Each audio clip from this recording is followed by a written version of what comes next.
انتہائی باتوں پر احترام، قابل صد احترام عزیز ساتھیوں، معزز بزرگوں، آج اس جامعہ کی سالانہ تقریب میں آپ حضرات سے مخاطب ہونے کا شرف حاصل ہو رہا ہے۔ برادر محترم جناب قاری فاضل صاحب دامن برکاتہم العالیہ کی دعوت پہ حاضری ہوئی ہے۔ انہوں نے مجھ سے کہا کہ آپ حضرات کے سامنے شب برات کے حوالے سے بھی گفتگو ہو، صحابہ کرام کے حوالے سے بھی گفتگو ہو، اور قرآن مجید کی عظمت کے حوالے سے بھی گفتگو ہو۔ وقت انتہائی مختصر ہے، عنوان انہوں نے مجھے 3 دے دیے ہیں۔ میری کوشش ہی ہوگی کہ آپ حضرات کے سامنے کچھ باتیں تینوں عنوانات کے حوالے سے عرض کروں۔ سب سے پہلے آپ مجھ سے ایک وعدہ کریں کہ آپ نے میری پوری بات توجہ کے ساتھ سننی ہے، اور اگر کوئی بات آپ کی سمجھ میں آ گئی، جہاں وقفہ ہو گیا، تو آپ نے سبحان اللہ کہنا ہے۔ کیا کہنا ہے جی؟ بچے بالکل خاموش، یہ حضرات بولیں کیا کہنا ہے؟ سبحان اللہ۔ کیا کہنا ہے؟ سبحان اللہ۔ جب ساری آواز تو بچوں کی تھی، بچوں کی آواز میں آپ نے ہلکی بلکی سبحان اللہ، اصل تو آپ کی طرف سے فرض و ادا کر رہے تھے۔ اب سب بولیں کیا کہیں گے؟ ماشاء اللہ، کیا ہی خوبصورت منظر ہوگا۔ شاید اس محفل میں بھی ایسا ہی ہو، ایک طرف بیٹا بیٹھا ہو، دوسری طرف والد صاحب بیٹھا ہو، ایک طرف چھوٹا بھائی، دوسری طرف بڑا بھائی، اور دونوں کی زبانوں سے نکل رہا ہو سبحان اللہ، سبحان اللہ۔ یہ رات جس میں ہم یہاں جمع ہیں، جو تقریباً نصف ہونے والی ہے، رات کا تقریباً کافی وقت ہم گزار چکے ہیں۔ یہ رات کوئی عام رات نہیں ہے، اس رات کی بڑی فضیلت ہے، بڑی شان ہے، بڑی عظمت ہے۔ اسے کہا جاتا ہے شب برات۔ برات کا معنی ہے بری ہونا، خلاصی پانا، اور شب کا معنی ہے رات، یعنی خلاصی والی رات، بری ہونے والی رات، بری کرنے والی رات۔ اسے شب برات کیوں کہا جاتا ہے؟ اسے شب برات اس لیے کہا جاتا ہے کیونکہ اس رات میں اللہ تبارک و تعالی ان گنت لوگوں کی مغفرت فرماتے ہیں، انہیں جہنم سے آزادی عطا فرماتے ہیں۔ اس رات کو شان اور عظمت کی رات کیوں کہا جاتا ہے؟ اس لیے کہا جاتا ہے کہ اس رات میں اللہ کی طرف سے رحمتیں موسلا دھار بارش کی طرح برستی ہیں۔ اس رات کو عظمت کی رات کیوں کہا جاتا ہے؟ اس لیے کہ اللہ کی طرف سے یہ ندائیں لگتی ہیں، یہ صدائیں فرشتے دیتے ہیں، حل من مستغفر، کوئی ہے بخشش طلب کرنے والا، اس کی بخشش کی جائے، کوئی ہے رزق کا طالب، اسے رزق عطا کیا جائے، کوئی ہے اپنے مصائب کو دور کرانے والا، اس کے مصائب دور کیے جائیں، کوئی ہے مصیبتوں سے چھٹکارا پانے والا، اسے مصیبتوں سے چھٹکارا دیا جائے۔ یہ ندائیں لگتی رہتی ہیں، اور فرشتے زمین پر اترے ہوتے ہیں، جہاں دینی مجالس ہوتی ہیں، جہاں عبادت ہوتی ہے، فرشتے اس مجلس کو گھیر لیتے ہیں اور ان دعا کرنے والوں کی دعا پر آمین کہتے ہیں، ان کے لیے سلامی لاتے ہیں۔ اس رات کی شان اور عظمت اس لیے ہے کہ میرے پیغمبر کے تقریباً 10 صحابہ نے شب برات کی فضیلت کو نقل کیا ہے۔ 10 صحابہ اکرام نے امت کو بتایا ہے یہ رات جو شعبان کی آدھی نصف رات ہے، شعبان کی 15ویں شب ہے، یہ رات کوئی عام رات نہیں ہے۔ اس رات کے بارے میں محبوب پیغمبر صلی اللہ علیہ وسلم نے ارشاد فرمایا، حضرت عائشہ صدیقہ رضی اللہ تعالی عنہ فرماتی ہیں کہ ایک مرتبہ جب میں نے محبوب پیغمبر صلی اللہ علیہ وسلم کو اپنے قریب نہ پایا تو میں اٹھ کے تلاش کرنے چلی گئی۔ تلاش کرتے کرتے جنت البقیع کے اندر محبوب مجھے نظر آئے۔ جب میں محبوب کے قریب پہنچی تو آقا صلی اللہ علیہ وسلم نے مجھ سے فرمایا کہ عائشہ جانتی ہو یہ کون سی رات ہے؟ میں نے عرض کی کہ یا رسول اللہ آپ ہی بتائیے یہ کون سی رات ہے؟ تو رسول کریم صلی اللہ علیہ وسلم نے فرمایا جبریل امین علیہ السلام میرے پاس آئے اور مجھ سے کہا کہ یہ شعبان کی 15ویں شب ہے، اس رات میں اللہ تبارک و تعالی قبیلہ بنو کلب کی بکریوں کے بالوں کے برابر لوگوں کی مغفرت فرماتے ہیں، یعنی انہیں جہنم سے آزادی عطا فرماتے ہیں۔ یہ قبیلہ بنو کلب عرب کا ایک مشہور قبیلہ تھا جن کے پاس بہت ساری بکریاں تھیں۔ اب قبیلہ بنو کلب کی بکریاں کتنی تھیں، پھر ان بکریوں کے جسم پہ بال کتنے ہوں گے، کوئی شمار نہیں کر سکتا، یعنی جتنے ان بکریوں کے جسموں پہ بال، ان بالوں سے بھی زیادہ لوگوں کی اللہ تعالیٰ اس رات میں مغفرت فرماتے ہیں۔ یہ وہ شان اور عظمت والی رات ہے۔ محبوب پیغمبر صلی اللہ علیہ وسلم نے ارشاد فرمایا سورج غروب ہونے کے بعد سے سورج طلوع ہونے تک اس درمیانی رات میں اعلانات ہوتے ہیں، کوئی ہے بخشش طلب کرنے والا، کوئی ہے رزق طلب کرنے والا، کوئی ہے اپنی پریشانیاں دور کرانے والا۔ یہ اعلانات ہوتے رہتے ہیں، فرشتے زمین پر گشت کرتے رہتے ہیں۔ یہ رات بڑی شان اور عظمت والی رات ہے۔ یہ رات اللہ نے اس امت کو عطا فرمائی۔ ویسے بھی اس امت پر اللہ نے اپنے محبوب پیغمبر حضرت محمد مصطفیٰ احمد مجتبیٰ امام الانبیاء خاتم الانبیاء فخر دو عالم آمنہ کے در یتیم عبداللہ کے لخت جگر ساقی کوثر شافع محشر حضرت محمد مصطفیٰ صلی اللہ علیہ وسلم کے طفیل اللہ نے بے شمار انعامات عطا فرمائے ہیں، بے شمار رحمتیں عطا فرمائی ہیں، بے شمار اللہ نے اعزازات عطا فرمائے ہیں، بے شمار اللہ نے خصوصیات عطا فرمائی ہیں۔ وقت مختصر ہے، میں کس کس خصوصیت کا تذکرہ کروں، وقت مختصر ہے، میں کس کس عظمت کا تذکرہ کروں، وقت مختصر ہے، میں کس کس انعام کا تذکرہ کروں۔ علامہ جلال الدین سیوطی رحمۃ اللہ تعالی علیہ نے اپنی کتاب الخصائص الکبریٰ میں یہ روایت نقل فرمائی ہے کہ حضرت موسیٰ علیہ السلام کو اللہ نے جب تورات عطا فرمائی، تورات کی تختیاں جب حضرت موسیٰ علیہ السلام کو ملی، حضرت موسیٰ علیہ السلام نے جب تورات کو پڑھا، تورات پڑھنے کے بعد حضرت موسیٰ علیہ السلام نے عرض کی الہی اے میرے ربا میں اپنی اس کتاب کے اندر ایک ایسی امت کا تذکرہ پاتا ہوں جس امت کے لیے آپ نے وعدہ کیا ہے میں اس امتی کی ہر دعا کو قبول کروں گا، اس امتی کی ہر دعا کو میں اپنی بارگاہ میں قبول کروں گا۔ جی ہاں، میرے آقا نے ارشاد فرمایا، حضرت محمد مصطفیٰ نے ارشاد فرمایا میرا امتی جو بھی دعا اللہ سے کرتا ہے اللہ ہر دعا کو قبول فرماتے ہیں۔ کسی میرے امتی کی کوئی دعا اللہ کے ہاں رد نہیں ہوتی۔ تین باتوں میں سے ایک بات میرے امتی کو اللہ ضرور عطا فرماتے ہیں، یا تو جو چیز میرا امتی مانگ رہا ہے اللہ بے عین ہی وہی چیز میرے امتی کو عطا فرماتے ہیں، یا اس دعا کے بدلے میں آنے والی مصیبت کو اللہ تعالیٰ دور فرما دیتے ہیں، یا اس دعا کے بدلے میں اس دعا کو اللہ تعالیٰ اس امتی کی آخرت کے لیے ذخیرہ کر دیتے ہیں۔ ایسا ہو ہی نہیں سکتا امت محمدیہ کا کوئی فرد دعا کرے اور اس کی دعا قبول نہ ہو۔ اس لیے میرے نبی نے فرمایا اللہ سے جب بھی دعا مانگو یقین کے ساتھ مانگا کرو، اللہ سے جب بھی سوال کرو یقین کے ساتھ کیا کرو، اللہ سے جب بھی التجا کرو یقین کے ساتھ کیا کرو کہ میرا رب میری ہر دعا کو قبول کرتا ہے، میرا رب میری ہر دعا کو قبول کرے گا، میرے رب نے میری ہر دعا کو قبول کر دیا ہے۔ ہاں اگر تمہاری دعا تمہاری صورت میں سامنے آ جائے، جس چیز کی تم دعا کر رہے ہو سمجھ جانا اللہ نے تیسری صورت میں سے ایک چیز عطا کر دی، اور اگر نہیں ملتی پھر بھی یقین رکھنا اللہ نے دعا قبول کی ہے۔ لگتا ہے مجھ پر آنے والی کوئی بڑی مصیبت ہوگی، لگتا ہے مجھ پر آنے والا کوئی بڑا ستم ہوگا، لگتا ہے مجھ پر آنے والی کوئی بہت بڑی مصیبت ہوگی، بہت بڑی بلا ہوگی، اللہ نے میری دعا کی وجہ سے میری مصیبت کو دور کر دیا ہے۔ کیا کر دیا ہے؟ کیا کر دیا ہے؟ بات آپ کی سمجھ میں آ رہی ہے؟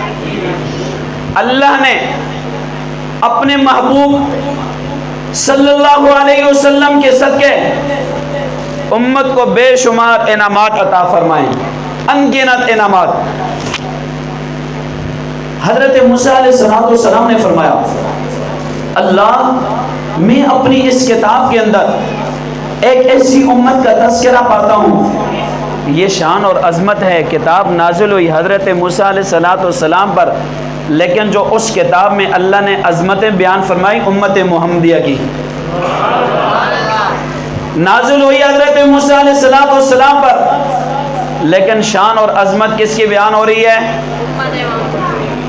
امت محمدیہ، یعنی ہم سب کی شان اور اللہ تعالیٰ نے عظمت اس کتاب میں بیان فرمائی۔ اس سے بڑی خوش قسمتی اور سعادت کی بات اور کیا ہو سکتی ہے؟ اس لیے جتنا بھی اللہ کا شکر ادا کرو، اللہ نے بن مانگے اپنے محبوب کی امت میں ہم سب کو پیدا فرمایا، وہ شکر کم ہے۔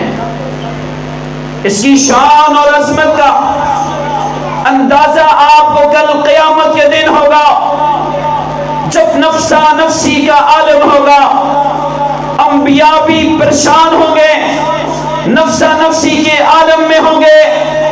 اس دن ایک ہی ذات ہوگی، اس دن ایک ہی شخصیت ہوگی، اس دن ایک ہی ذات ہوگی جس کی طرف انبیاء بھی جائیں گے، انسانیت بھی جائے گی، اور وہ ذات ہوگی آمنہ کے لال حضرت محمد مصطفیٰ صلی اللہ علیہ وسلم کی۔ امت محمدیہ فخر کرے گی، ہم نبی کے پیچھے پیچھے چل رہے ہوں گے۔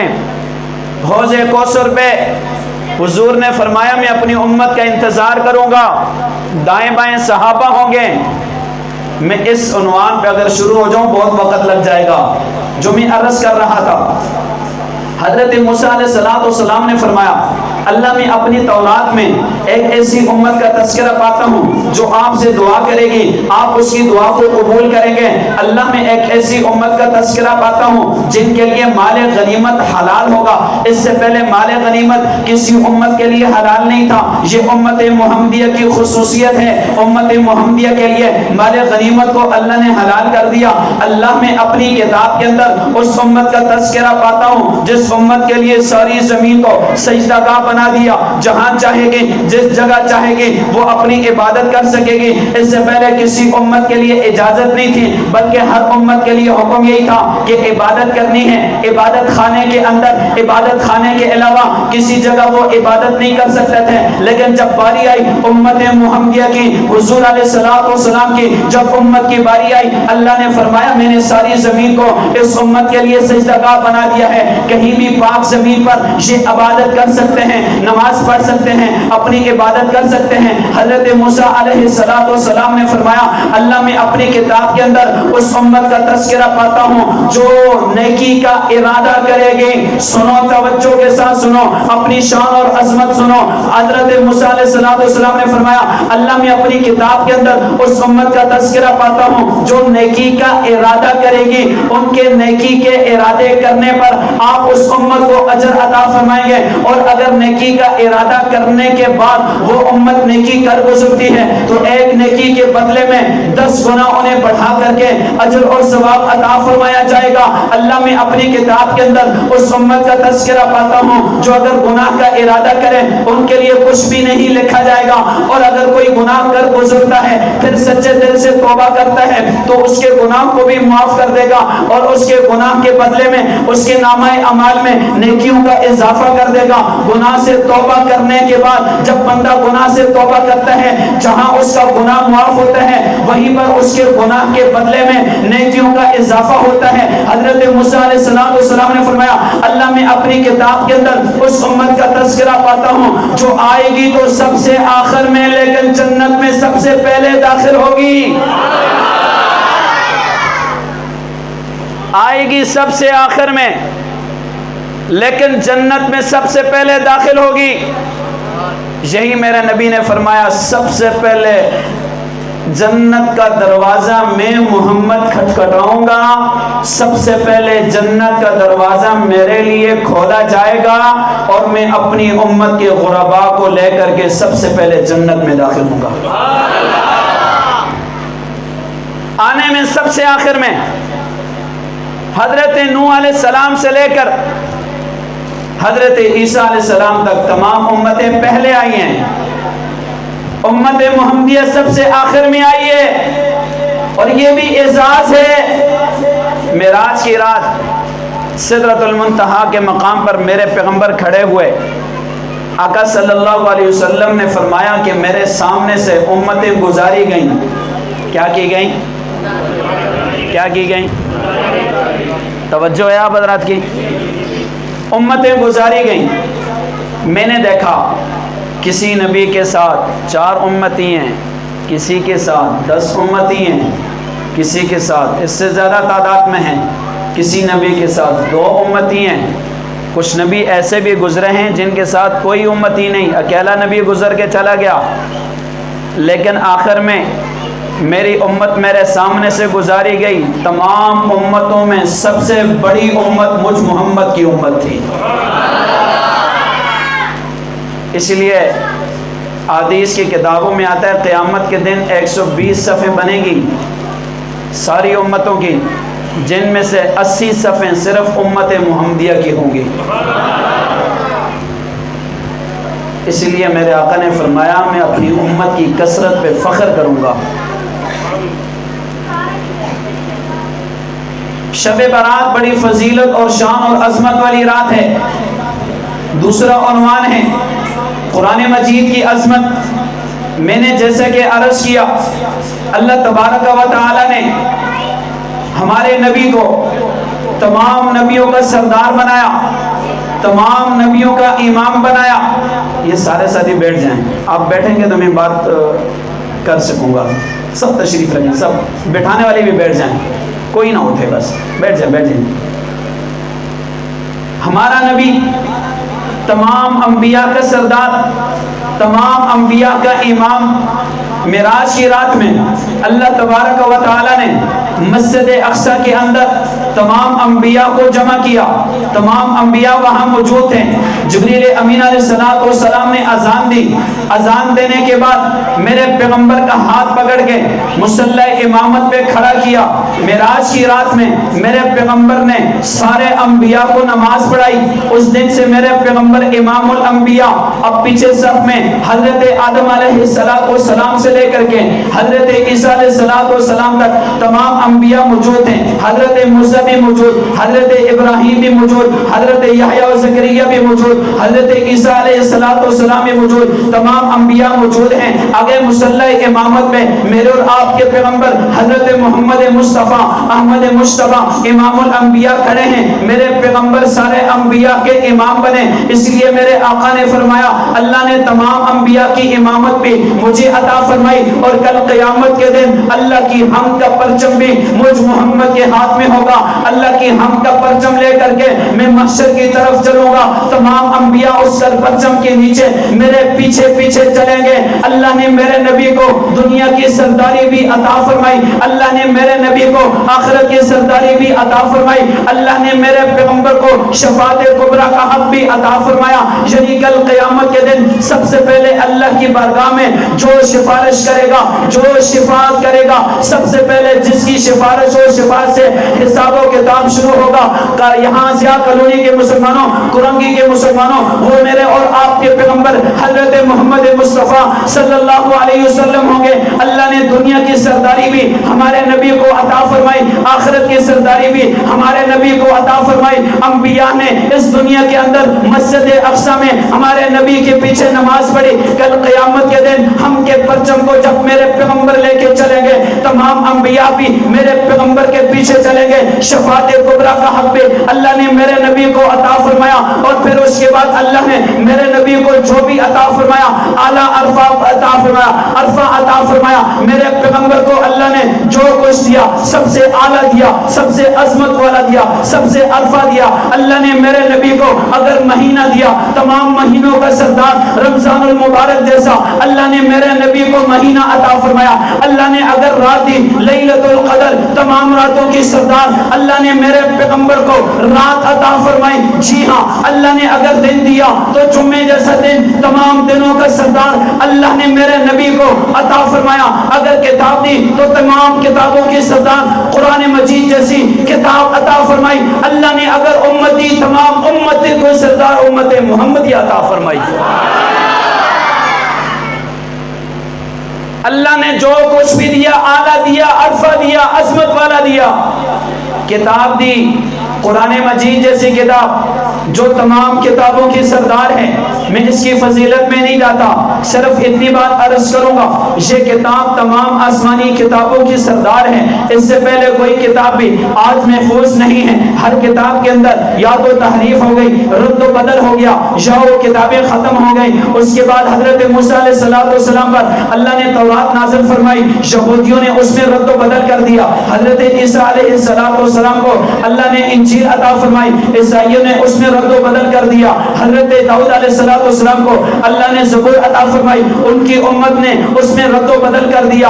آج کوئی بھی کتاب صحیح صورت میں آپ کو نہیں ملے گی۔ میرے پیغمبر کے دنیا سے جائے ہوئے، دنیا سے گئے ہوئے 1443 سال گزر چکے ہیں، جو میرے پیغمبر کو اللہ نے کتاب عطا فرمائی جیسے قرآن مجید کہا جاتا ہے، اس کے نزول کی شان اور عظمت بھی الگ ہے۔ حضرت موسیٰ علیہ السلام کو اللہ نے تورات عطا فرمائی، ایک جگہ بلا کر کے کتاب عطا فرمائی۔ حضرت عیسیٰ علیہ السلام کو اللہ نے انجیل عطا فرمائی، ایک جگہ بلا کر کے انجیل عطا فرمائی۔ حضرت داؤد علیہ السلام کو اللہ نے زبور عطا فرمائی، ایک جگہ بلا کر کے عبادت خانے میں بٹھا کر کے اللہ نے کتاب عطا فرمائی۔ انبیاء کو صحیفے ملے، مخصوص جگہوں پہ اللہ نے بلا کر کے انبیاء کو صحیفے عطا فرمائے۔ لیکن جب قرآن کے نزول کی باری آئی، اللہ نے میرے پیغمبر سے یہ نہیں فرمایا کہ طائف میں چلے جاؤ، اللہ نے میرے نبی سے یہ نہیں فرمایا کہ فلاں جگہ چلے جاؤ، فلاں بستی میں چلے جاؤ، فلاں مسجد میں چلے جاؤ، فلاں محلے میں چلے جاؤ، فلاں گھر میں بیٹھ جاؤ، بلکہ جہاں جہاں میرے آقا ہے وہی اللہ کا قرآن ہے۔ میرے نبی مکہ میں ہے، قرآن مکہ میں ہے، میرے نبی مدینہ میں ہے، قرآن مدینہ میں ہے، میرے پیغمبر بدر میں ہے، قرآن بدر میں ہے، میرے پیغمبر غزوات میں ہے، قرآن غزوات میں ہے، میرے نبی سفر میں ہے، قرآن سفر میں ہے، میرے نبی حضر میں ہے، قرآن حضر میں ہے۔ جہاں جہاں میرا نبی گیا وہی اللہ نے قرآن بھیج دیا، پابند نہیں کیا کسی جگہ بیٹھ جائیں، پابند نہیں کیا۔ یہ کتاب اللہ نے یوں عطا فرمائی اور پھر اس کے بعد وعدہ بھی کر لیا، اِنَّا نَحْنُ نَزَّلْنَا الذِّكْرَ وَإِنَّا لَهُ لَحَافِظُونَ، میرے محبوب اس کو ہم نے نازل کیا اور اس کی حفاظت کرنے والے بھی ہم ہی ہیں۔ قرآن مجید کس کی حفاظت میں ہے؟ سب بولو سب بولو، کس کی حفاظت میں؟ یہ نہیں ہے کہ اس میں رد و بدل کی کوششیں نہیں کی، ہر دور کے اندر اس میں رد و بدل کرنے کی کوششیں کی گئیں، اسے ختم کرنے کی کوششیں کی گئیں، لیکن آج تک کوئی کامیاب نہیں ہو سکا۔ شام کے صدر ملعون زمانہ مشہور شیعہ اور رافضی صدر بشار الاسد نے قرآن مجید کی آیات کو رد و بدل کیا، اس میں تحریف کی۔ سورہ اخلاص میں اللہ کے ناموں کی جگہ اپنے اور اپنے باپ کے نام کو شامل کیا اور مختلف نسخے بنا کر کے تقسیم کیے۔ شام کے اندر جگہ جگہ بشار الاسد کی فوج لے کے یہ تحریف شدہ یہ کتاب تقسیم کرنے لگی۔ لوگوں نے لینے سے انکار کر دیا، ہم اس کتاب کو نہیں لے سکتے۔ انگریز نے 1863 کے اندر قرآن مجید کو جلانے کا حکم دیا۔ ہزاروں نسخے جلانے کے بعد ایک جگہ انگریز کا افسر پہنچتا ہے، دیکھیں ایک چھوٹا سا 7 سال کا بچہ ہے، وہ قرآن مجید کی تلاوت کر رہا ہے۔ اس افسر نے لوگوں سے پوچھا یہ کیا پڑھ رہا ہے؟ اسے بتایا گیا کہ جس کتاب کے لاکھوں نسخے تم نے شہید کر دیے، یہ وہی کتاب پڑھ رہا ہے۔ اب یہ افسر اس بچے کو لیتا ہے، اپنے اعلیٰ افسر کے پاس پہنچ جاتا ہے جس کے حکم پر قرآن مجید کے نسخے یہ جلا رہے تھے۔ اس کے سامنے 7 سال کے بچے کو کھڑا کرتا ہے اور کہتا ہے کہ سر، ہم نے لاکھوں نسخے اب تک جلا دیے، لیکن ایک بات طے ہے، ہم جتنے بھی نسخے جلا لیں اس کتاب کو ہم ختم نہیں کر سکتے۔ کیوں؟ کہا نسخے تو جلا لیے، جن نسخوں کو ہم نے آگ لگائی وہ نسخہ اس بچے کے سینے کے اندر محفوظ ہے. جب تک اس طرح کے بچے موجود رہیں گے اللہ کا قرآن بھی موجود رہے گا. کوئی ختم نہیں کر سکتا قرآن مجید کو. ہر دور میں کوششیں ہوئی ہیں. کیوں؟ اللہ کا وعدہ ہے انا نحن نزلنا الذکر وانا لہ لحافظون. اگلی بات عرض کرتا ہوں، یہ کتاب بڑی شان والی ہے، بڑی عظمت والی ہے. آپ اس کا اندازہ اس بات سے لگائیں، ایک کپڑا عام کپڑا ہوتا ہے، لیکن اگر اس میں قرآن مجید کو آپ لپیٹ کر رکھ دیں، پھر اس کے بعد اس کپڑے کو آپ اتاریں گے، اسے آپ چومیں گے، اپنے ہونٹوں کے ساتھ لگائیں گے، اپنی پیشانی کے ساتھ لگائیں گے، اپنی آنکھوں پہ ملیں گے. آپ سے کوئی سوال کرے بابا جی یہ تو عام کپڑا ہے، اس کپڑے کو آپ آنکھوں کے ساتھ کیوں لگا رہے ہو، اسے کیوں چوم رہے ہو؟ آپ جواب دیں گے کل تک تو یہ کپڑا عام تھا لیکن آج یہ کپڑا خاص ہو گیا ہے. آج اس کپڑے کی نسبت اللہ کے قرآن کے ساتھ جڑ گئی ہے، اللہ کی کتاب کے ساتھ جڑ گئی ہے، اس لیے یہ کپڑا اب عام کپڑا نہیں رہا. اس لیے جو حافظ قرآن بچہ ہوتا ہے، آپ کی عمر چاہے جتنی بھی ہو، آپ عمر سے بڑے ہوں، اس کے دادا کی عمر میں بھی آپ ہوں، آپ کھڑے ہو کر کے اس بچے کا استقبال کرتے ہیں، آپ اس کے ساتھ سلام کرتے ہیں، آپ اس کا احترام کرتے ہیں. آپ سے کوئی سوال کرے بابا جی آپ نے اس بچے کا احترام کیوں کیا، آپ اس بچے کے لیے کھڑے کیوں ہوئے، آپ نے اس کے سر پہ ہاتھ کیوں رکھا، آپ کا جواب یہ ہوتا ہے یہ بچہ کوئی عام بچہ نہیں ہے، بلکہ اس بچے کے سینے کے اندر اللہ کا قرآن محفوظ ہے، اللہ کا قرآن محفوظ ہے، اس لیے یہ بچہ کوئی عام بچہ نہیں ہے. یہی بات تو میرے آقا نے ارشاد فرمائی ان اللہ یرفع بہذا الکتاب اقواما ویضع به آخرین. میرے پیغمبر نے ارشاد فرمایا اس کتاب یعنی قرآن مجید کے ذریعے سے اللہ تعالیٰ اقوام کو بلندیاں عطا فرماتے ہیں جو اپنی نسبت قرآن کے ساتھ جوڑ لیتے ہیں، جو اپنا تعلق قرآن کے ساتھ جوڑ لیتے ہیں، جو اپنی نسبت قرآن کے ساتھ جوڑ لیتے ہیں، اللہ تعالیٰ اس قوم کو بھی، اس فرد کو بھی، اس معاشرے کو بھی بلندیاں عطا فرماتے ہیں. کیا آپ نے دیکھا نہیں صحابہ اکرام کی جماعت جو میرے پیغمبر کے دنیا میں آنے سے پہلے وَكُنْتُمْ عَلَى شَفَا حُفْرَةٍ مِّنَ النَّارِ، قرآن اس منظر کو بیان کرتا ہے جہنم کے گرے کے کنارے تک پہنچ چکے تھے، لیکن جب میرے پیغمبر اس دنیا میں تشریف لائے قرآن مجید آپ صلی اللہ علیہ وسلم پہ نازل ہوا. قرآن مجید لے کر کے جب میرے آقا تشریف لائے صحابہ اکرام نے اپنی نسبت جب قرآن مجید کے ساتھ جوڑی، اللہ تعالیٰ نے پھر صحابہ اکرام کو کیسی بلندیاں عطا فرمائی. بیٹھے ہیں مدینہ کے اندر آواز دیتے ہیں، شام تک ان کی آواز پہنچتی ہے. مدینہ میں بیٹھ کر کے دریا کو خط لکھتے ہیں، دریا ان کے خط پر چل پڑتا ہے. مدینہ میں بیٹھ کر کے آگ کو اپنے رومال کے ساتھ آگے بگاتے ہیں، آگ ان کا حکم مانتی ہے. مدینہ میں بیٹھ کر کے شام میں لشکر تک آواز پہنچاتے ہیں.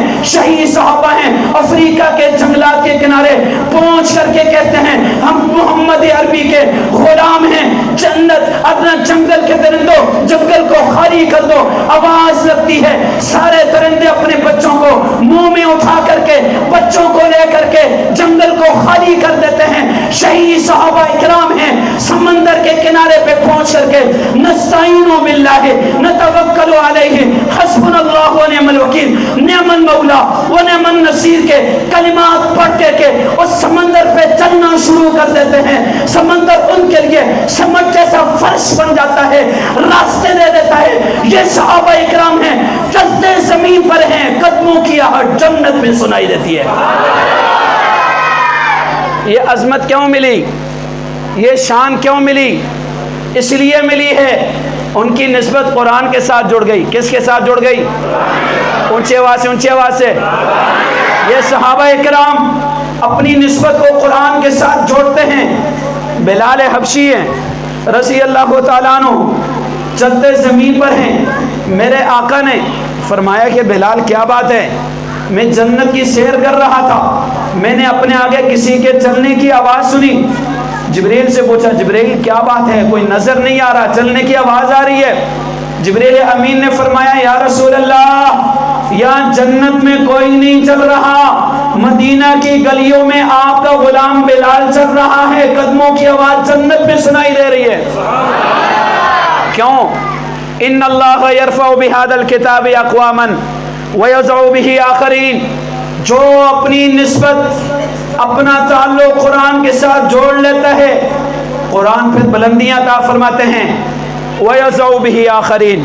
اگلا جملہ بھی سنیے، جو قرآن چھوڑ دیتا ہے قرآن کی تلاوت نہیں کرتا، اس کے احکامات پہ عمل نہیں کرتا، اس دنیا کے اندر بھی ذلیل اور رسوا ہے، وہاں اس جہاں کے اندر بھی ذلت اور رسوائی اس کا مقدر بنے گی۔ سال ہر سال سوچنے کی بات ہے، ہم میں سے بھی کچھ گھر ایسے ہوں گے پورا سال گزر جاتا ہے، قرآن مجید پہ گرد و غبار جمع ہو جاتا ہے، دور جمع ہوتی ہے، کبھی اٹھا کر کے کھولنے کی توفیق نہیں ہوتی، پڑھنا تو دور کی بات ہے، کبھی دیکھنے کی توفیق نہیں ہوتی۔ یہ قرآن کے ساتھ زیادتی ہے۔ اور یاد رکھو، یہ قرآن کل ہمارے حق میں یا تو وکیل بنے گا یا ہمارے خلاف گواہ بنے گا۔ وکیل بنے گا، آپ اگر اس پر عمل کریں گے، اس کی تلاوت کریں گے، شفاعت کرے گا، بخشش کرائے گا، اور اگر آپ نے اسے نظر انداز کر لیا، پس پش ڈال لیا، یہی قرآن پھر کل ہمارے خلاف گواہ بنے گا۔ اس لیے قرآن مجید کی تلاوت کو معمول بنائیں گے انشاءاللہ، اپنا معمول بنائیں گے انشاءاللہ۔ آگے ویسے بھی رمضان المبارک کا مہینہ ہے، رحمتوں کا، برکتوں کا مہینہ ہے، رحمت کی بہاریں ہیں، برکتوں کی بہاریں ہیں، مغفرت کے فیصلے ہیں، اعلانات ہیں، معمولی عمل پر بے شمار اللہ کی طرف سے نیکیاں ہیں، اجر اور ثواب ہے، نفل فرض تک، فرض 70 فرضوں تک پہنچ جاتا ہے، ایک حرف پر یا تو 30 یا 70 نیکیاں ملتی ہیں، عام دنوں میں 10 نیکیاں ہیں، لیکن رمضان میں پڑھنے پر یا 30 ہے یا 70 ہے، مختلف حدیث ہے، یعنی آپ عمل چھوٹا کرو گے، اجر اور ثواب کئی گنا بڑھا کر کے اللہ تعالیٰ فرمائیں گے۔ یہ بھی ہمارے نبی صلی اللہ علیہ وسلم کی رحمت کا صدقہ ہے، اللہ تعالیٰ نے رمضان جیسا مہینہ ہمیں عطا فرمایا۔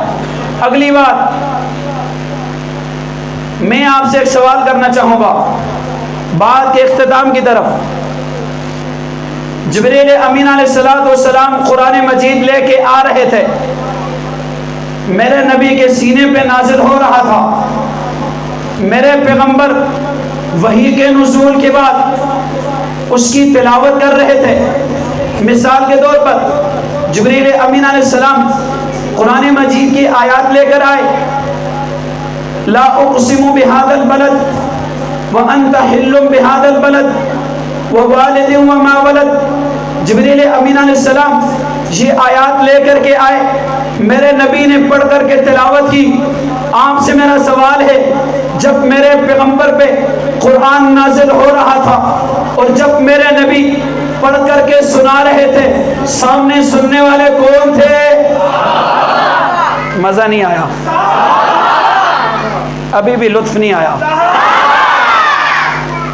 محبت کے ساتھ قرآن جبریل امین علیہ السلام لے کے آئے علی قلب محمد، نبی پاک صلی اللہ علیہ وسلم کے قلب اطہر پہ، لا تحرک بہ لسانک لتعجل بہ، نبی صلی اللہ علیہ وسلم اسے دہراتے، بار بار پڑھتے۔ سامنے سننے والے کون تھے؟ اور اگلی بات، کچھ صحابہ کی ذمہ داری تھی کہ جیسے ہی آپ صلی اللہ علیہ وسلم پڑھیں، تلاوت کریں، وہ فوراً لکھ لیا کریں، انہیں کاتبین وحی کہا جاتا ہے۔ اچھا، یہ لکھنے والے کون تھے؟ تو اس سے یہ بات پتہ چل گئی کہ قرآن مجید جب نازل ہوا اس کے عینی گواہ صحابہ ہیں۔ نبی صلی اللہ علیہ وسلم نے تلاوت کی، یہ تلاوت سننے والے صحابہ اکرام ہیں۔ نبی صلی اللہ علیہ وسلم نے تلاوت کی، قرآن مجید کو تختیوں پہ، پتھروں پہ لکھنے والے صحابہ اکرام ہیں۔ نبی پاک صلی اللہ علیہ وسلم نے نماز پڑھائی، پیچھے نماز پڑھنے والے مقتدی صحابہ ہیں۔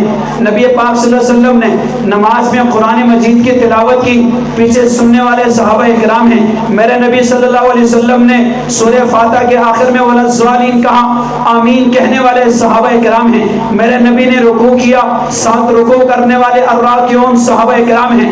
میرے نبی نے سجدہ کیا، 7 سجدہ کرنے والے صحابہ کرام ہیں. میرے نبی نے وضو کیا، وضو دیکھنے والے صحابہ کرام ہیں، وضو کرانے والے صحابہ کرام ہیں. میرے نبی صلی اللہ علیہ وسلم نے تبلیغ کی، تبلیغ دیکھنے والے، تبلیغ ساتھ کرنے والے صحابہ کرام ہیں. میرے پیغمبر نے ہجرت کی، ساتھ ہجرت کرنے والے صحابہ کرام ہیں. گھر بار چھوڑنے والے صحابہ کرام ہیں، بچوں کو چھوڑنے والے صحابہ کرام ہیں، بیویوں کو چھوڑنے والے صحابہ کرام ہیں، جائیداد کو چھوڑنے والے صحابہ کرام ہیں. مکہ کو چھوڑ کر کے مدینہ آنے والے صحابہ کرام ہیں. مدینہ پہنچنے کے بعد میرے پیغمبر نے آواز دی بدر چلنا ہے. میرے نبی کے ساتھ بدر کے میدان میں آنے والے صحابہ کرام ہیں. احد میں میرے پیغمبر پہنچے، ساتھ چلنے والے صحابہ کرام ہیں. خندق کی کھدائی شروع کی، خندق کھودنے والے صحابہ کرام ہیں. پیٹ پہ پتھر باندھا، ساتھ پتھر باندھنے والے صحابہ کرام ہیں. میرے پیغمبر فاقے سے ہیں، ساتھ فاقے برداشت کرنے والے صحابہ کرام ہیں.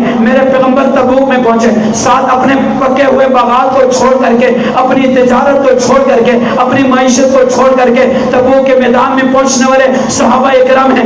27 غزوات میں جہاں میرے پیغمبر ہیں وہاں ساتھ نظر آنے والے صحابہ کرام ہیں. حجۃ الوداع کے موقع پر میرے پیغمبر نے خطبہ دیا، خطبہ سننے والے صحابہ کرام ہیں، قرآن سننے والے صحابہ کرام ہیں، وعظ سننے والے صحابہ کرام ہیں، نصیحت سننے والے صحابہ کرام ہیں. میرے پیغمبر دنیا سے پردہ فرما گئے. میرے پیغمبر کے دنیا سے جانے کے بعد ابو بکر صدیق رضی اللہ تعالیٰ عنہ کے دور خلافت میں 9 لاکھ مربع میل سے 11 لاکھ مربع میل تک صحابہ کرام پہنچے. اسلام کی دعوت لے کے، اللہ کا قرآن لے کے، محمد عربی کا فرمان لے کے صحابہ کرام ہیں. اسلام کا پرچم لے کے، دعوت قرآن لے کر کے پہنچنے والے صحابہ کرام ہیں. فاروق اعظم رضی اللہ تعالیٰ عنہ کے دور خلافت میں 22 لاکھ مربع میل تک پہنچنے والے، قرآن لے کے جانے والے، حدیث لے کے جانے والے، سنتیں لے کے جانے والے، اسلام کے احکامات لے کے جانے والے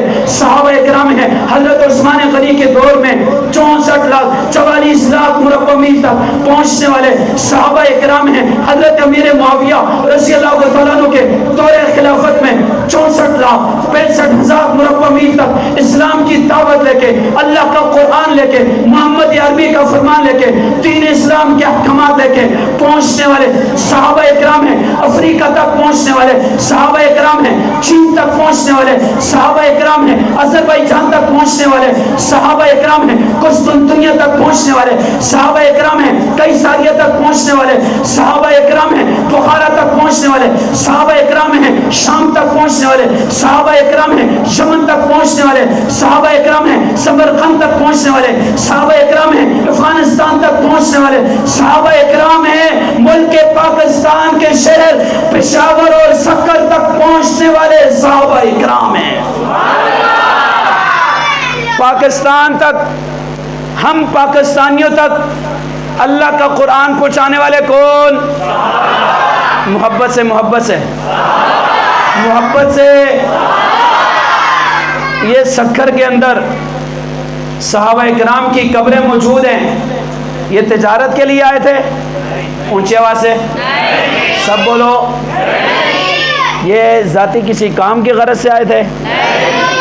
میں الحمدللہ صحابہ کرام کی قبروں پہ گیا ہوں، میں نے اپنی آنکھوں سے دیکھی ہے. وہاں پر میں بیٹھا ہوں، دعائیں مانگی ہیں. قبروں پہ جانا ہم منع نہیں کرتے، جائیں، وہاں جا کے دعا اللہ سے مانگنی ہے. کس سے مانگنی ہے؟ قبر والے سے نہیں. کس سے مانگنی ہے؟ ہم گئے، صحابہ کرام کی قبریں دیکھی ہیں، سوچ میں پڑ گئے کہاں مکہ مدینہ اتنا لمبا سفر کر کے یہ محمد کریم صلی اللہ علیہ وسلم کے مسافر صحابہ پاکستان تک کیوں پہنچے تھے. سوچو میرے بھائیو، سوچو. صحابہ کرام کا مقصد صرف ایک ہی تھا، آنے والی نسلوں تک اللہ کا قرآن اور محمد عربی کا فرمان پہنچائے. پھر مجھے بتاؤ، آج اگر کوئی بدبخت، کوئی لائن لانتی یہ کہے کہ محمد کریم کے بعد صحابہ کرام نے دین چھوڑ دیا تھا، بتاؤ ایسا عقیدہ رکھنے والا مسلمان ہے یا کافر ہے؟ اونچی آواز سے. اس لیے بات صاف سی اور سادہ سی ہے. یا تو ہم تک دین پہنچانے والے لوگ صحابہ کرام ہیں، وہ اس صورت میں ہیں جب آپ صلی اللہ علیہ وسلم کے بعد صحابہ دین لے کے نکلے، اور حقیقت بھی یہی ہے، ہم تک قرآن پہنچانے والے، دین پہنچانے والے صحابہ ہیں۔ اور جن بدبختوں کا یہ عقیدہ ہے سوائے 4 کے باقی سارے صحابہ دین سے پھر گئے تھے، ہمارا سوال ہوگا یہ قرآن تمہارے باپ نے پہنچایا ہے، یہ احادیث تمہارے ابا نے پہنچائی ہے؟ تم کیسے یہ دعویٰ کر سکتے ہو، کیسے یہ کفری عقیدہ رکھ سکتے ہو کہ صحابہ اکرام سوائے 4 کے باقی سارے دین سے پھر گئے تھے؟ اور یاد رکھو یہ مسلمانوں کا عقیدہ ہے، ہم تک قرآن پہنچانے والے صحابہ ہیں، دین پہنچانے والے صحابہ ہیں، یہ صحابہ کا احسان ہے۔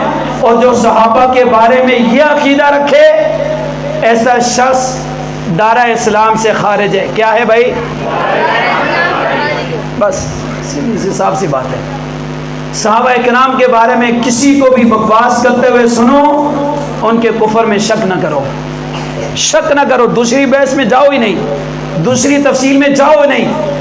جو صحابہ کرام کو غلط کہتا ہے وہ در حقیقت اللہ کے قرآن کو غلط کہہ رہا ہے، محمد عربی کے فرمان کو غلط کہہ رہا ہے۔ کیوں؟ اس لیے کہ اللہ کے قرآن کی صورتیں بتانے والے کون ہیں؟ پارے بتانے والے کون ہیں؟ قرآن پہنچانے والے کون ہیں؟ احادیث پہنچانے والے کون ہیں؟ سنتیں پہنچانے والے کون ہیں؟ وضو بتانے والے کون ہیں؟ نماز بتانے والے کون ہیں؟ رکوع بتانے والے کون ہیں؟ سجدے بتانے والے کون ہیں؟ تبلیغ بتانے والے کون ہیں؟ جہاد بتانے والے کون ہیں؟ حسن بتانے والے کون ہیں؟ جمال بتانے والے کون ہیں؟ آنکھیں بتانے والے کون ہیں؟ سراپا بتانے والے کون ہیں؟ دین بتانے والے کون ہیں؟ اور صحابہ اکرام نے تو میرے نبی کی زندگی کی ایک ایک ادا، ایک ایک سنت امت کو بتائی ہے۔ پیغمبر کا حسن کیسا تھا، جمال کیسا تھا، بال کیسے تھے، آنکھیں کیسی تھی، رخسار کیسے تھے، ناک کیسی تھی، دندان کیسے تھے، وجود کیسا تھا، حسن کیسا تھا، جمال کیسا تھا۔ ساری زندگی داڑھی میں 17 بال سفید تھے، یہ بتانے والے بھی صحابہ اکرام ہیں۔ کون ہیں؟ کون ہیں؟ اسی لیے میرے بھائیو یہ شب برات کی فضیلت بتانے والے کون ہیں؟ شب قدر کی فضیلت بتانے والے کون ہیں؟ رمضان بتانے والے کون ہیں؟ اس صحابہ کو چھوڑ کے تم کہاں جاؤ گے؟ اور کوئی ایک حدیث، کوئی ایک سنت، کوئی ایک آیت صحابہ اکرام کے بغیر آپ ثابت نہیں کر سکتے۔ پتہ یہ چلا صحابہ اکرام دین اسلام کی اساس ہیں، دین اسلام کی بنیاد ہیں۔ جو صحابہ کے خلاف بکواس کرتے ہیں در حقیقت وہ دین کی بنیادوں کو ہلا رہا ہے، کمزور کر رہا ہے۔ اور سنو جو بھی دین کی بنیادوں پہ حملہ کرے گا، حق نواز جنگی شہید کی طرح، علی شیر حیدری کی طرح، اعظم طارق شہید کی طرح، ضیاء الرحمن فاروقی کی طرح اپنی جانوں کا نذرانہ پیش کر دیں گے۔ صحابہ کی عزت پہ کبھی آنچ نہیں آنے دیں گے انشاءاللہ۔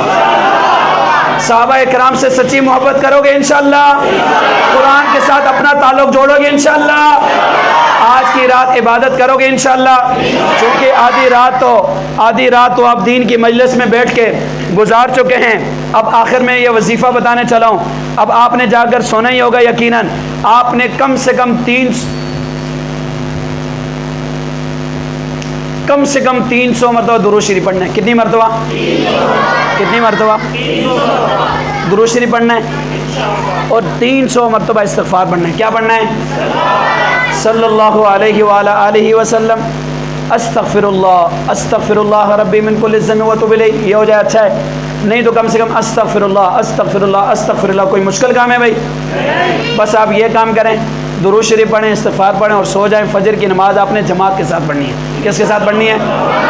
یہ بڑے حضرات سے کہہ رہا ہوں، کس کے ساتھ پڑھنی ہے؟ بس آپ نے اگر یہ کام کر لیے، فجر کی نماز جماعت سے پڑھ لیے، تو سمجھ لو کہ آپ نے اس رات کی فضیلت کو حاصل کر لیا ہے۔ جو مغفرت کے وعدے ہیں، بخشش کے وعدے ہیں، وہ آپ نے حاصل کر لیے ہیں۔